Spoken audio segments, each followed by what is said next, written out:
ओम शांति।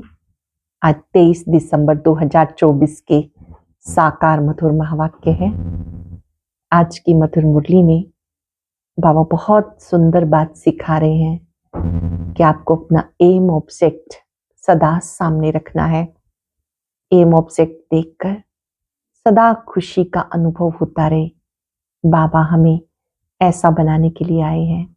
हम बाबा के पास आए ही हैं नर से नारायण, नारी से श्री लक्ष्मी बनने के लिए, फिर से दैवी गुण धारण कर देवता बनने के लिए।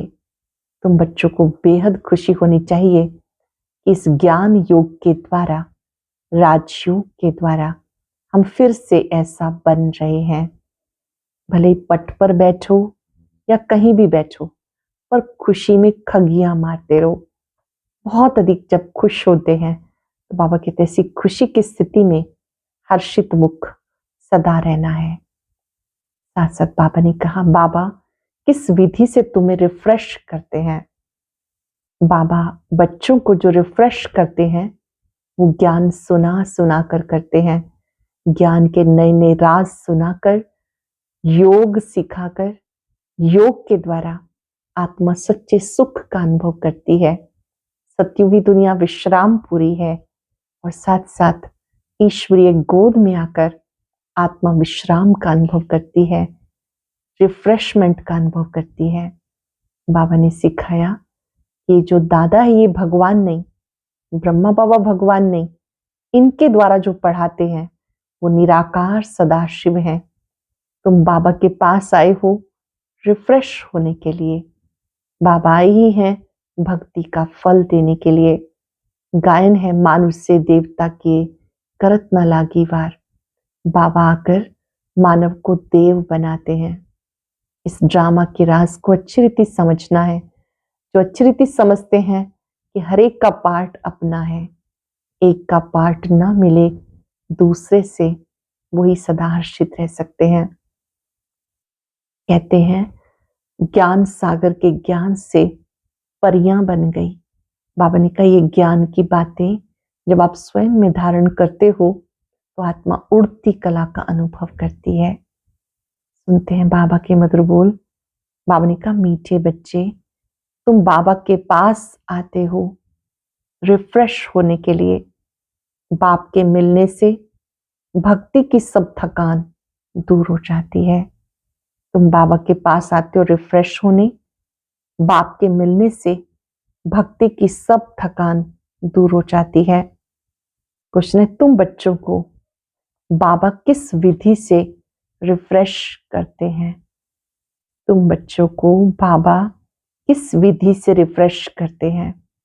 बाबा ज्ञान सुना सुनाकर तुम्हें रिफ्रेश करते हैं। याद से तुम बच्चे रिफ्रेश होते हो। वास्तव में सत्युग है सच्चे विश्रामपुरी। वहां कोई अप्राप्त वस्तु नहीं जिसको प्राप्त करने के लिए परिश्रम करना पड़े। तीसरा, शिव बाबा की गोद में आते ही तुम बच्चों को विश्राम मिल जाता है, सारी थकान दूर हो जाती है। ओम शांति।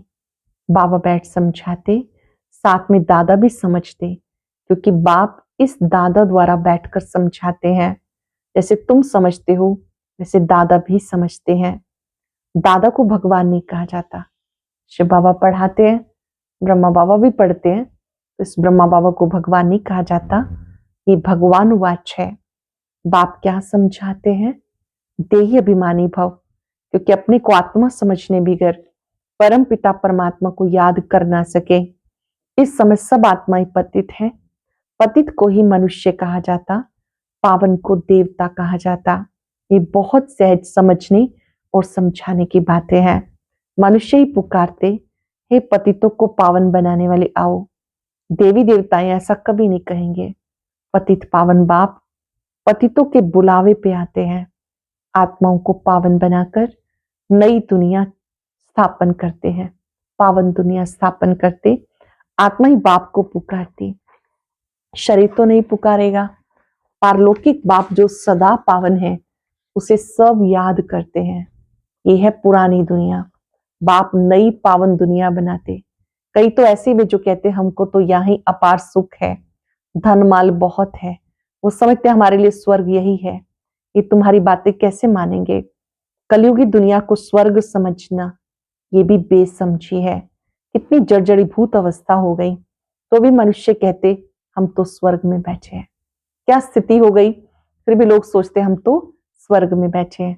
बच्चे नहीं समझते, बच्चे नहीं समझाते तो बाप कहेंगे ना, तुम क्या पत्थर बुद्धि हो, दूसरे को नहीं समझा सकते हो। बाबा कहते जो समझा है औरों को समझाओ। अगर आप औरों को नहीं समझा सकते, जब खुद पत्थर बुद्धि बन जाते हो, तो बाप तुम्हें पारस बुद्धि बनाने के लिए आते हैं। पुरुषार्थ अच्छा करना चाहिए, लज्जा की बात नहीं। मनुष्यों की बुद्धि में आधा कल्प की जो उल्टी मतें भरी हुई हैं, वो कोई जल्दी भूलते नहीं। जब तक बाप को यथार्थ रीति नहीं पहचाना, तब तक वो ताकत नहीं आ सकती। ध्यान से समझेंगे, शिव बाबा का यथार्थ परिचय संगम पर मिलता है। पहचान कर जब आप याद करते हो, तो आत्मा में शक्ति भरती है। बाबा कहते हैं वेदों शास्त्रों आदि से मैं तुम बच्चों को प्राप्त नहीं होता, मैं तुम बच्चों को इनका सार सुनाने आता हूं। वेदों शास्त्रों ग्रंथों का सबका सार सुनाता हूं। ये बातें समझने की हैं कि हम नीचे गिरे कैसे।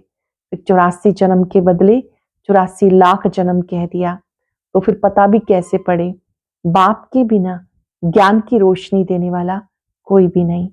नीचे गिरते गिरते पट पर आकर पड़ गए, सब ताकत खत्म हो गई। बुद्धि में भी ताकत नहीं जो बाप को यथार्थ जान सके। बाबा आकर सबकी बुद्धि का ताला खोलते हैं, तो कितने रिफ्रेश होते हैं। बाप के पास बच्चे रिफ्रेश होने आते, घर में विश्राम मिलता है ना।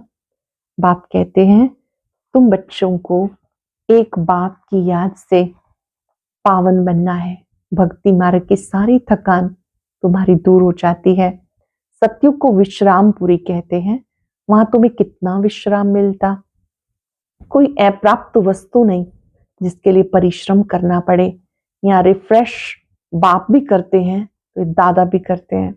शिव बाबा की गोद में आते कितना विश्राम मिलता है। विश्राम माना ही शांत। मनुष्य थक कर विश्रामी हो जाते, कोई कहाँ विश्राम के लिए जाते, लेकिन उस विश्राम में रिफ्रेशमेंट नहीं। यहाँ तो बाप तुम्हें कितना ज्ञान सुनाकर रिफ्रेश करते हैं। बाप की याद से तुम रिफ्रेश होते हो। तमो प्रधान से सतो प्रधान बनते जाते हो। सतो प्रधान बनने के लिए यहाँ बाबा के पास आते हो। बाप कहते मीठे मीठे बच्चे बाप को याद करो। बाबा ने समझाया सारी सृष्टि का चक्र कैसे फिरता, सर्व आत्माओं को विश्राम कैसे कहाँ मिलता है। तुम बच्चों का फर्ज है सभी को बाप का पैगाम देना। बाबा कहते मुझे याद करो तो इस वर्षे के तुम मालिक बन जाएंगे। बाप इस संगम युग पर नई स्वर्ग की दुनिया रचते हैं, जहां तुम जाकर मालिक बनते हो। फिर द्वापर में माया रावण के द्वारा तुम्हें श्राप मिलता है, तो पवित्रता सुख शांति धन आदि सब खत्म हो जाता। कैसे धीरे धीरे खत्म होता वो भी बाबा ने समझाया।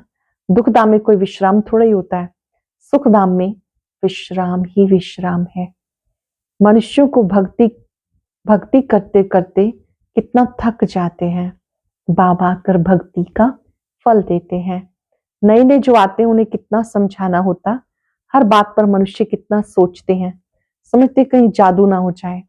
अरे तुम तो कहते हो ना भगवान को वो जादूगर है, तो बाबा कहते हाँ मैं बरोबर जादूगर हूं, परंतु वो जादू नहीं जिससे मनुष्य भेड़ बकरी बन जाए।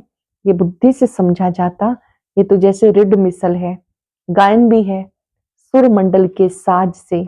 इस समय सब मनुष्य रिड बकरियां हैं।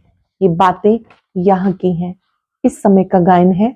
कल्प के पिछाड़ी को भी मनुष्य समझ नहीं सकते। चंडिका का कितना मेला लगता, वो कौन थी? कहते हैं वो एक देवी थी। ऐसा नाम तो वहां कोई होता ही नहीं। सत्युग में कितने अच्छे सुंदर नाम होते हैं। सत्युगी संप्रदाय को श्रेष्ठाचारी कहा जाता, कलयुगी संप्रदाय को कितना अच्छी टाइटल देते हैं।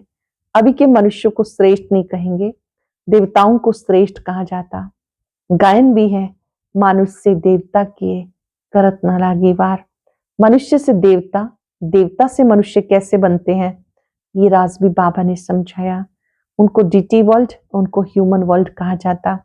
दिन को सोजरा, रात को अंधियारा कहा जाता। ज्ञान है सोजरा, भक्ति है अंधियारा। अज्ञान नींद कहा जाता है ना।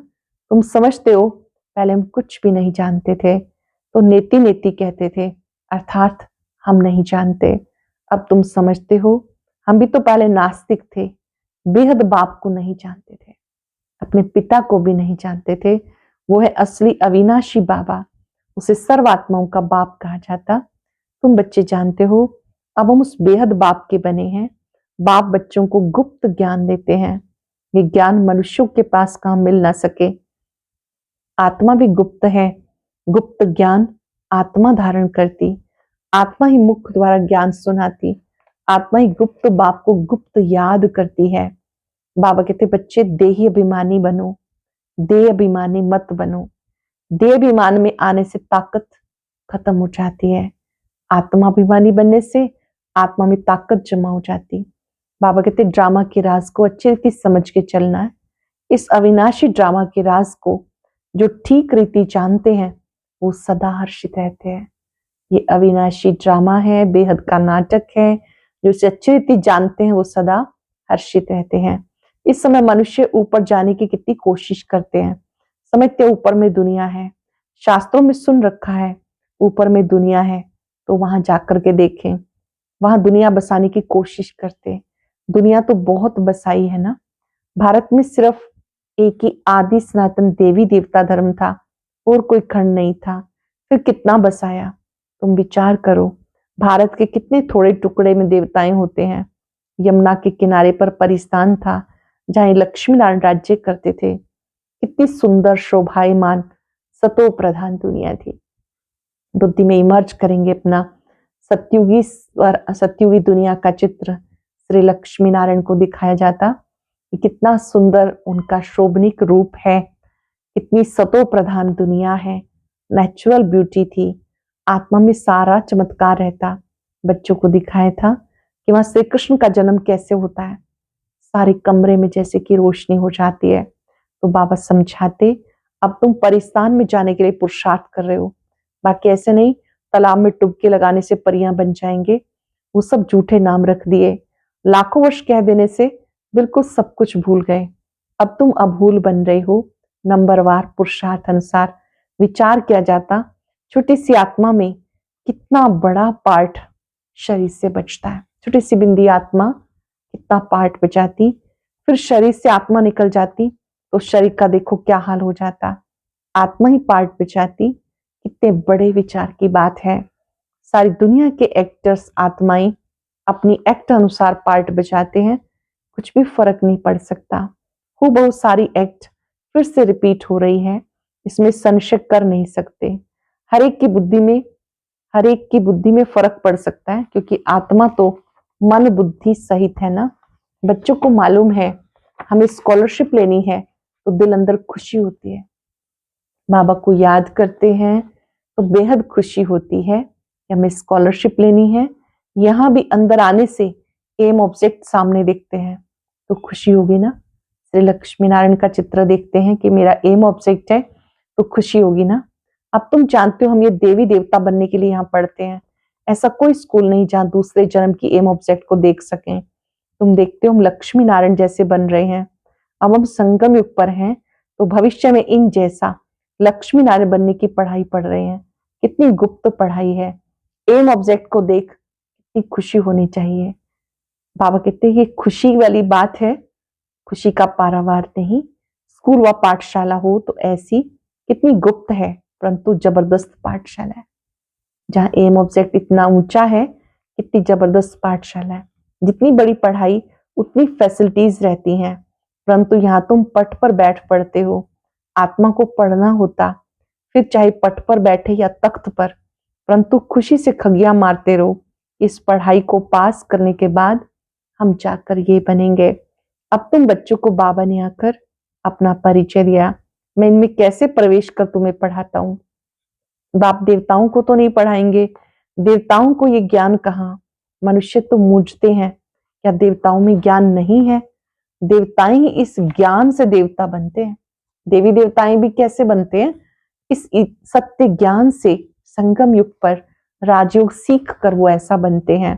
देवता बनने के बाद फिर ज्ञान की क्या दरकार।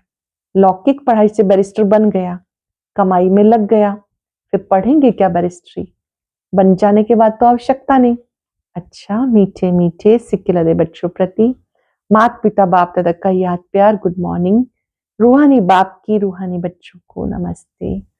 रूहानी बच्चों की रूहानी बाप दादा को याद प्यार नमस्ते, गुड मॉर्निंग, शुक्रिया बाबा, शुक्रिया। धारणा के लिए सार। पहली पॉइंट है, अविनाशी ड्रामा के राज को यथार्थ समझ हर्षित रहना है। इस ड्रामा में हर एक्टर का पार्ट अपना अपना है जो हूबहू बजा रहे हैं। एम ऑब्जेक्ट को सामने रख खुशी में खगियां मारनी है। बुद्धि में रहे हम इस पढ़ाई से ऐसे बनेंगे, श्री लक्ष्मी नारायण जैसा बनेंगे। अविनाशी ड्रामा के राज को यथार्थ समझ हर्षित रहना है। इस ड्रामा में हर एक्टर का पार्ट अपना अपना है जो हूबहू पार्ट बजा रहे हैं। एम ऑब्जेक्ट को सामने रख खुशी में खगियां मारनी है। बुद्धि में रहे हम इस पढ़ाई से ऐसा बनेंगे, श्री लक्ष्मी नारायण जैसा। वरदान है, याद और सेवा के शक्तिशाली आधार द्वारा तीव्र गति से आगे बढ़ने वाले माया जीत भव।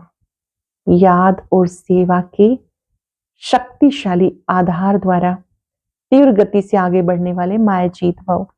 ब्राह्मण जीवन का आधार याद और सेवा है। ये दोनों आधार सदा शक्तिशाली हूं तो तीव्र गति से आगे बढ़ते रहेंगे। अगर सेवा बहुत है, याद कमजोर है, वह याद बहुत अच्छी है, सेवा कमजोर है, तो भी तीव्र गति नहीं हो सकती। याद और सेवा दोनों में तीव्र गति चाहिए। याद और निस्वार्थ सेवा साथ साथ हो तो माया जीत बनना सहज है। याद भी हो, निस्वार्थ सेवा भी हो तो माया जीत बनना सहज है। हर कर्म में कर्म की समाप्ति से पहले सदा विजय दिखाई देगी। हर कर्म में कर्म की समाप्ति से पहले सदा विजय दिखाई देगी। ब्राह्मण जीवन का आधार याद और सेवा है। ये दोनों आधार सदा शक्तिशाली हूं तो तीव्र गति से आगे बढ़ते रहेंगे। अगर सेवा बहुत है, याद कमजोर है, वह याद बहुत अच्छी है, सेवा कमजोर है, तो भी तीव्र गति नहीं हो सकती। याद और सेवा दोनों में तीव्र गति चाहिए। याद और निस्वार्थ सेवा साथ साथ हो तो माया जीत बनना सहज है। हर कर्म में कर्म की समाप्ति से पहले सदा विजय दिखाई देगी। स्लोगन है, इस संसार को अलौकिक खेल, परिस्थितियों को अलौकिक खिलौने के समान समझ के चलो। ये संसार एक खेल है और परिस्थितियां अलौकिक खिलौना। आज हम सब एम ऑब्जेक्ट को सामने रखेंगे और याद रखेंगे, मैं बाबा के पास फिर से देवता बनने के लिए आया हूं। मुझे एम ऑब्जेक्ट को सामने रख दिव्य गुणों को धारण करना है। विशेष अपने मन बुद्धि को एक प्रोग्राम देंगे कि मुझे एम ऑब्जेक्ट को सामने रखना है और साथ साथ माया जीत बनना है। ये ऊंचा स्वमान, मैं माया जीत आत्मा हूं। मुझे याद और सेवा दोनों का संतुलन रखना है। याद में रह के सेवा करनी है।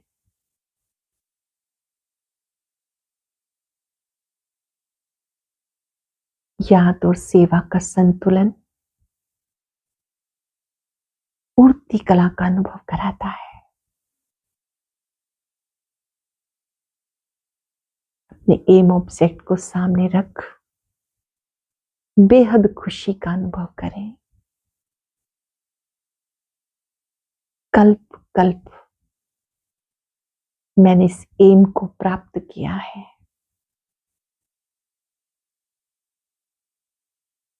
फिर से मुझे ही बनना है।